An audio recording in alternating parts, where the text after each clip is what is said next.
you'd like to start, you can just sit and listen, but I would recommend that you start in child's pose because both Cobra and Updog are back bends. So we're going to be arching the back a lot, so in order to counterbalance that, I think that child's pose is a really nice way to stretch out the low back to prepare. So for child's pose, your knees come nice and wide on the mat to the outer edges, your big toes are touching, and then you can crawl down with your hands and lower down, and then put your forehead against the mat, or maybe one of your cheeks, whatever's clever, and just like let the weight of your hips really get into the low back to begin to stretch that out before we start to use the postural muscles and the back muscles. Lots of lat action, actually. We're going to talk about the latissimus dorsi, which are your lats. So yeah, welcome to the program, everybody. All right, perfect. So let's see here.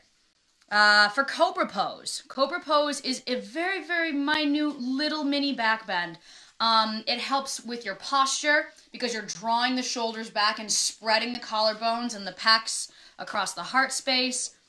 If you're in child's pose right now, just keep breathing, allowing the belly to fill deeply. Maybe it touches the tops of the thighs, maybe it doesn't. And really send the breath to the low back just to get that warmed up a little bit before we start moving into this Cobra. Let's see. So one really cool thing about Cobra is that you can kind of play with the different ways of entering the back bend via your breath. And what I mean by that, so if you're in child's pose right now, go ahead and crawl your hands back up into your pelvis, bring your knees back in together, and then go ahead and come to lie down on your stomach on the mat. You're going to untuck your toes so the tops of the feet are resting against the mat. We're going to talk about full leg activation and how that helps with this pose. And so once again, Cobra is about broadening across the chest. It's a very, very small back bend. So just to break it down, and then I'll talk a little bit more to different muscles. So your hands come into the side bodies, right against your rib cage, because as of right now, you will have been lowering down from plank, right? So your hands are still in that position. You draw the elbows in toward the side bodies, which already activates your rhomboids and your traps. Now I really want to talk about the feet. Press the tops of the feet. Really, really activate by pressing the tops of the feet into the mat.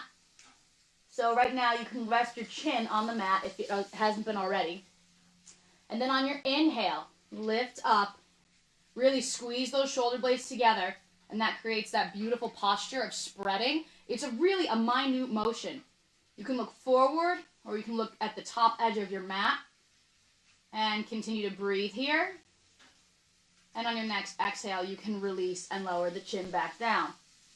So one really fun thing to do, I mentioned that you can play with your breath here, because normally we rise on an inhale here, but I want you to try, just for fun and curiosity, as you exhale, come up. So, and it feels very, very different. So I want you to practice right now with activated feet, pressing the legs into the mat, and then you can inhale up, exhale down, take an inhale while you're on the mat, on the floor, and then exhale, lift up.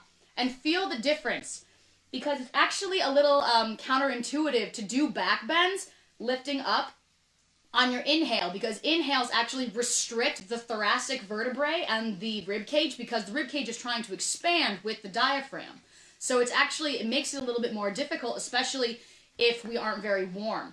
For example, that latissimus dorsi muscle that I mentioned, if it's too tight and you're not very warm, it can be really difficult to breathe in a numerous amount of poses. Chair pose, downward dog, and all of these back bends especially. Latissimus dorsi, if it's too tight, it can really limit your range of motion in a back bend because it's trapping the scapula to the rib cage, and it's not allowing the rib cage to move with your breath as you're inhaling and exhaling. So the short and long of that is get curious about your practice and practice different ways of moving with your breath.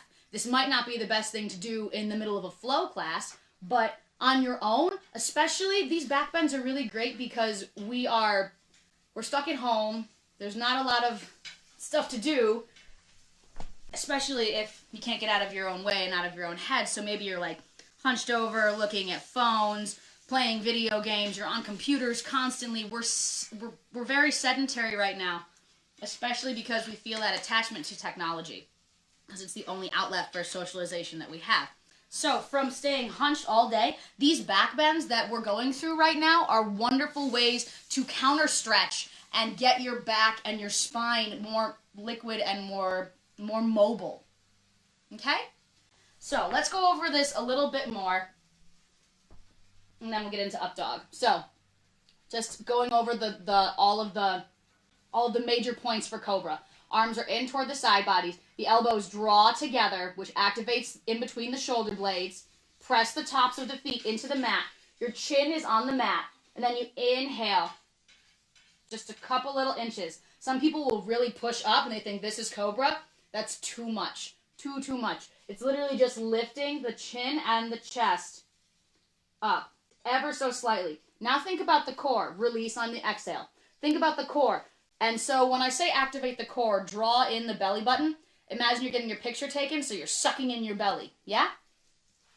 So, activate that core as if you're getting your picture taken.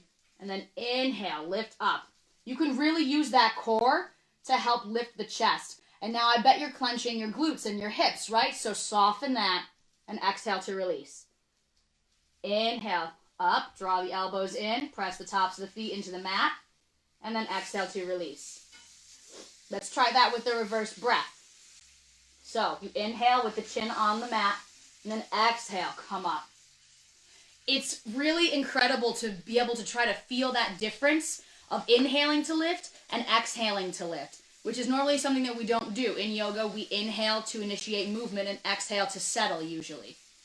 But just really pay attention to the sensations that you have in your body when you link different breath to movements. And that's what it's all about. So, let's transition into up dog here. Up dog is an arm support pose. If you have wrist issues, this one might not be the best for you. If you have a hypermobile back, you might really enjoy this because you get a ton of sensation, but be very mindful that this is a deeper back bend. So remember when we talked about pressing the tops of the feet into the mat? Basically, that is a prep.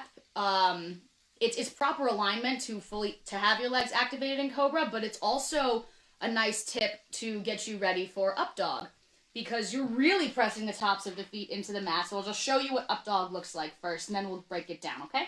So this is up dog, and you can see there's a little bit of space. My thighs actually aren't touching the mat, and this is up dog. So my tops of the feet are a big support system at the back there.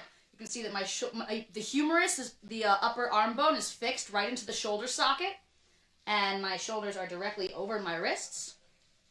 The elbows are not locked. You should have a little micro bend there because locking them out can hyperextend them, and you can damage your elbow joint that way. Awesome. Then we can bend and lower back down all the way to the mat. Okay, so that's up dog. So it's a much bigger back bend, right? So once again, if those lats are really tight, then you're gonna feel the restriction of breath. So since we just did all that baby Cobra work, go ahead and come back to child's pose while I talk about up dog. So bring the knees nice and wide to the edges of the mat, big toes to touch, and go ahead and walk your hands down to your degree, and just kind of chill out. So up dog. Let's see here. You're activating your triceps, your lats. Your arms are fully extended. You're using your traps as well to draw the collarbones and the shoulders back onto the back, right? Rhomboids are also activated there. Let me see here. So yeah, it's very similar anatomy, just a little bit more exaggerated, and obviously there's a lot more leg action going on because your thighs are lifted up off of the mat. So let's come back into that up dog position. Let's try it all together now, okay? So you're going to come out of child's pose. So bring your knees back in under the hip points. Go ahead and come to lay down on your stomach. The tops of the feet are nice and active. You're drawing the heels together. All right. So on an inhale, this is a lot of force in the triceps. Really, it's a workout, and you're strengthening the triceps because the triceps are what straightens the elbow joint and allows you, so that force, so on an inhale, press up with your arms, and then lift up. Make sure your knees aren't touching the mat. And you can look forward. Some people will look up and back, which is not proper alignment for the neck. You can pinch the neck or like pinch a muscle, God forbid a nerve. So I don't recommend looking up. I think that's way too much. It's just keeping a nice gaze forward. Your fingers are pointed parallel toward the top of your mat. Your wrists are in alignment underneath your shoulders. All right, slowly to come out of that, bring the knees down to touch, bend the elbows in toward the side bodies and lower down. Bring the chin to the mat. Beautiful. So that's what an up dog is. So you can get into up dog from lowering all of the way down to the mat from plank, or through a chaturanga. A chutta what? So that's actually one of the mini lessons that is happening tomorrow. Stephanie Campanelli, whose name is in the description. I put the entire schedule so you can see all of the other beautiful mini lessons that we have being offered. The chaturanga is something that she's doing tomorrow at noon, so I will definitely be tuning into that one because it's a really tough, it's like the push-up of yoga. It's tough. So, once again, you can get into up dog from lowering all of the way down or lowering into that chaturanga and then extending the arms and lifting up. Wow, it's 12:12. I think that's our time. Thank you guys so much for tuning in. I saw a ton of names pop up. I'm sorry that I couldn't say hello to all of you today, but I had so much material to get through in just 12 minutes. If you have any questions about anything that you heard, please feel free to reach out to me and you can message me privately. That being said, I hope that you have a wonderful rest of your day. The sun is out. And yeah, thank you guys so much for tuning in. Have a great rest of your day. I'll see you guys later.